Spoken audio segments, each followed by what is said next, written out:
Dow DuPont, Syngenta et Limagrain. Une privatisation du vivant qui détruirait la biodiversité. Elle contient 63% de calcium en moins, 29% de magnésium en moins et 72% de vitamine C en moins. Quant au lycopène et au polyphénol, deux antioxydants qui aident à lutter contre les maladies cardiovasculaires et les cancers, la hors-sol en contient 2 fois moins que la pleine terre.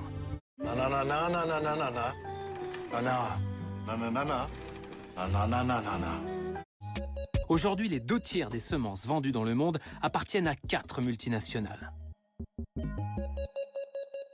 Bayer Monsanto. Quand je commence à mettre un nugget dans la bouche, mais la sensation que ça fait, j'ai jamais été autant heureuse de ma vie.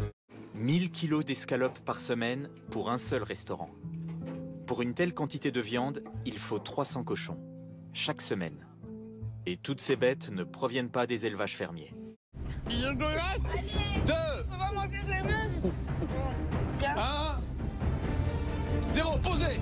Lors de la grippe porcine, plusieurs États, dont la France, l'Allemagne, l'Italie et la Grande-Bretagne, signent avec les entreprises pharmaceutiques des contrats secrets dans lesquels ils s'engagent à acheter des vaccins, à condition que l'OMS passe le niveau d'alerte pandémique en phase 6. Glaxo, Novartis, Sanofi, tous ces groupes avaient produit des vaccins en masse dans l'attente de la pandémie. Ils avaient signé des contrats avec les États et investi beaucoup d'argent dans un vaccin qu'ils n'arrivaient pas à vendre puisqu'il n'y avait pas de pandémie. Comme elle tardait à venir, ils l'ont créé.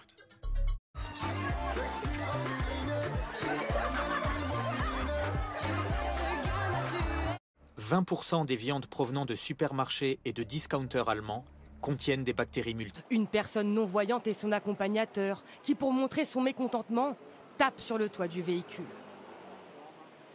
19. Je suis arrivé à la conclusion que ce déclin est lié en partie à la hausse du rendement.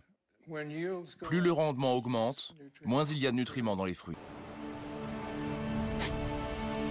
Pour les 5 nutriments analysés, la tomate hors-sol a des taux largement inférieurs. Résistante.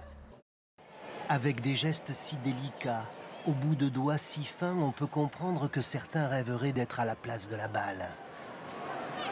Mais l'essentiel est ailleurs, dans ce jeu léger de jambes, pour faire, comme les garçons, du tricot sur la pelouse. Ouais, c'est bien, quelque part. On voit qu'elle a l'habitude de bouffer. C'est aujourd'hui. Depuis 15 ans, Cocopelli est sous le feu des procès. De gros soucis juridiques pour ces petites graines.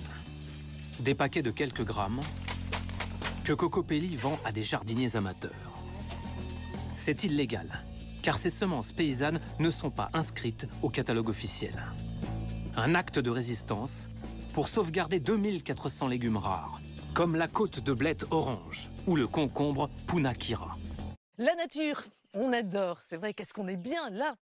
Mais ce qui déplaît surtout aux grands semenciers, c'est que ces variétés, contrairement aux hybrides, peuvent se replanter. En fait, la nature, elle commet un incroyable blasphème dans nos civilisations mercantiles, elle se reproduit gratuitement. Une voiture frôle ses 2 piétons à gauche de l'image alors qu'ils s'apprêtent à traverser. En 2014, le gouvernement britannique a commandé une étude à ce sujet. Le rapport des chercheurs conclut que sans une réduction de l'utilisation des antibiotiques dans l'élevage, les bactéries multirésistantes causeront le décès de 10 millions de personnes par an d'ici 2050. Brittany affirme avoir gagné 900 000 $ en se filmant en train de manger bruyamment des quantités astronomiques de nourriture. On appelle cela le mukbang.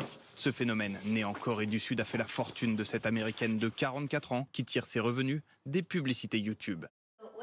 Aux États-Unis, Donald Davis a analysé l'évolution de 43 légumes entre 1950 et 1990. Il faut en revenir aux valeurs ancestrales de la paysannerie. La paysannerie a assuré pendant des siècles la pérennité des exploitations et des familles, en utilisant les ressources naturelles dans un esprit d'économie circulaire. Aujourd'hui, nous sommes dépendants des banques et d'un système qui achète, qui optimise et qui revend. En ce moment, il y a une industrialisation de l'agriculture. Combien serons-nous en 2050 ? Selon un rapport de l'ONU, la population mondiale devrait augmenter de 2 milliards de personnes pour s'établir à 9,7 milliards de personnes contre 7,5. Le conducteur s'arrête, sort de sa voiture et donne plusieurs coups à l'un des deux hommes. Allez, c'est parti. On va voir vraiment ce qui se passe maintenant. Le gouvernement réforme l'assurance chômage. Il annonce un accès plus difficile aux droits, des cadres moins bien indemnisés, un bonus-malus pour les entreprises qui abusent des CDD.